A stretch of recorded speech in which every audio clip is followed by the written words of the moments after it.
اعوذ باللہ من الشیطان الرجیم بسم اللہ الرحمن الرحیم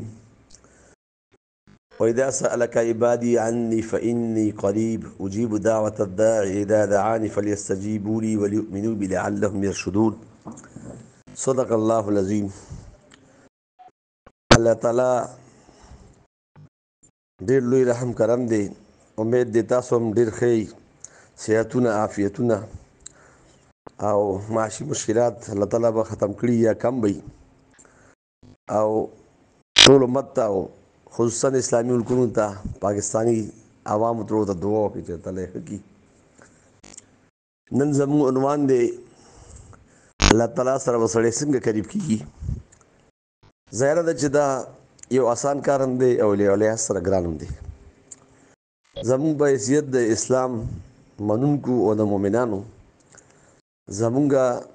یو څو ذمہواری دي۔ خود تڑپنا ہی نہیں اوروں کو تڑپانا بھی ہے، حق نے کر ڈالی ہے دوہری خدمت تیرے سپرد۔ خپل هم الله تعالی سره تعلق جوړو او د نور مسلمانو او د ټول انسانیت به الله تعالی سره تعلق جوړو،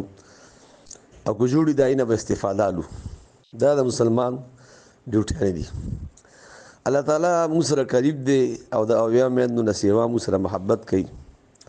نو موږ به د دې نه ډېر زیات مستفید کیږو۔ د دې طریقه دا چې موږ به دعاګانې کثرت سره غواړو، هر وخت چې څه کار کوو الله تعالی به دعا غواړو،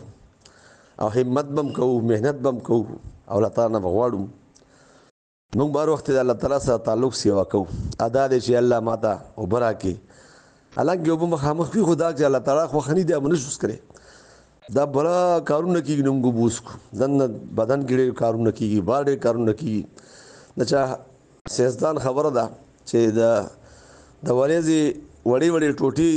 چې هغه لس لکه یو ځای شي یو قطره دې جوړېږي د باران،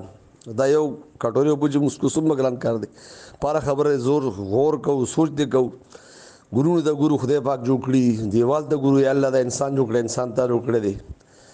یا الله دا دومره لوی غر ته جوړ کړی، لومړی اسمان دا دومره سړي باندې هر وخت سوچ کوو، او چې ټایم را سره وي او باقاعده دعا به راته نه غواړو، زموږ دعاګانې قبلېږي په یو صورت کې په بل صورت کې، نو موږ به دې سره الله تعالی سره قریب شو۔ او د آسان طریقه دا چې موږ به درود شریف او استغفار راس کې وایو، کم از کم استغفار به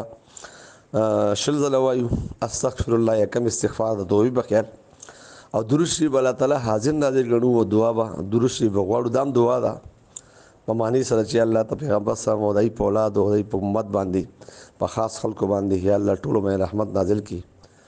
او یا الله څنګه چې تا ابراهیم علیه السلام او دای په اولاد باندې نظر کړو، بېشکه ته ستایلی شوی یو ډېر زیات بزرګ هستی، دا خیال به کوو په جړا به جاړو، دا به الله تعالی ته درود شریف وایو، که شپه کې مو دا ډېره ښه ده،